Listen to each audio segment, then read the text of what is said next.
right, viewers, the acrimony between the BJP and the Aam Aadmi Party is rather known, but this point would be its another, would many will suggest. I want to cut across to our panelists this evening from the Aam Aadmi Party and the Bharatiya Janata Party. Joining me this evening is Akshay, Marathe, Aam Aadmi Party spokesperson. Very soon I'll also be joined by Shivam Chhabra, BJP spokesperson. Akshay, Marathe, the charges are very grave. Let's begin with the rhetoric of it all. From a Revdi Sarkar, you're now being called a Bevdi Sarkar. Preeti, at the outset, I want to repeat what Manish Sisodia ji said in today's press conference. The BJP leaders, whether it's Manoj Tiwari, Anurag Thakur, or any of the BJP Delhi leaders, they have been quoting all kinds of figures, whether it's 144 crores, 10,000 crores, 8,000 crores. My simple question is, why is it that the CBI, which is run by the Bharatiya Janata Party, does not mention any of these figures in the FIR that it has filed against Mr. Sisodia?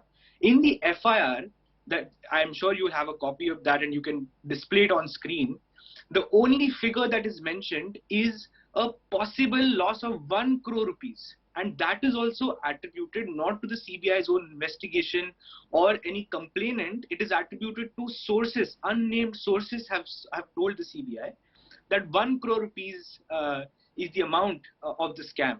So I want to ask all of the BJP leaders today that where are they getting these figures from? Are we supposed to just believe them because they are telling us this? Why should we take them seriously? Akshay Marathe, I'm going to go down to the breakdown of these figures because some of these figures, yes, complete.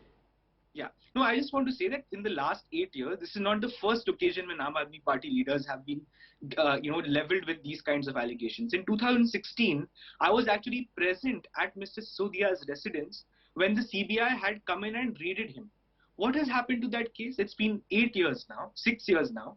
What has happened to that case? Why is it that Mr. Sisodia has not been convicted of any crime after his house was raided in 2016? So this is a very standard old script that the BJP uses to malign the image of Aam Aadmi Party, and the simple reason they are doing this is because they see Arvind Kejriwal ji as a threat to the BJP. Well, that's what the BJP says. It's a narrative that you're trying to build, but I'll come down to that. We're also waiting for your counterpart in this debate, the BJP spokesperson, to join us.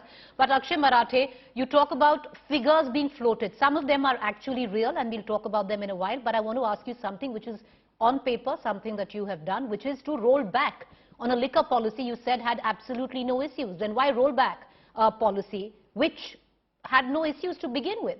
Because then that smacks of guilt.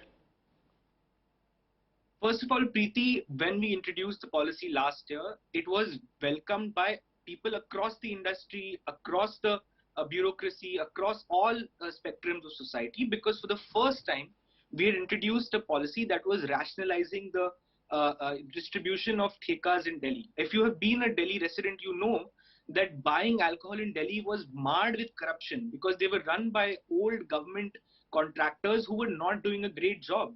So we wanted to improve the situation in Delhi. We wanted to introduce a fantastic excise policy. But in that period, in that 1 year period when the excise policy was in place, the Lieutenant Governor, the BJP made all efforts to fail that policy and threatened contractors, threatened vendors who wanted to contribute to this policy. And in that process, obviously, when the private sector feels that the governments are fighting amongst each other, the BJP and Aam Aadmi Party are fighting, the private sector started to withdraw.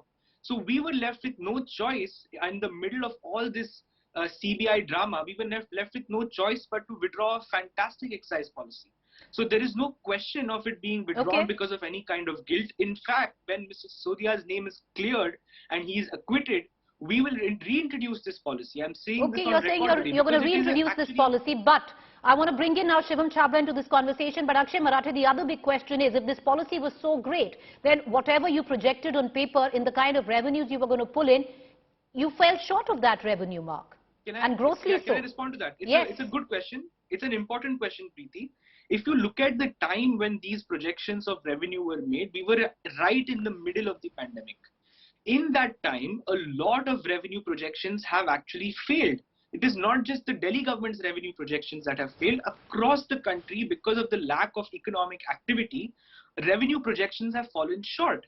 How is that any evidence of corruption? And my mind is boggled by this allegation that because during the COVID pandemic, some revenue projections fell short, therefore Mr. Sisodia is corrupt.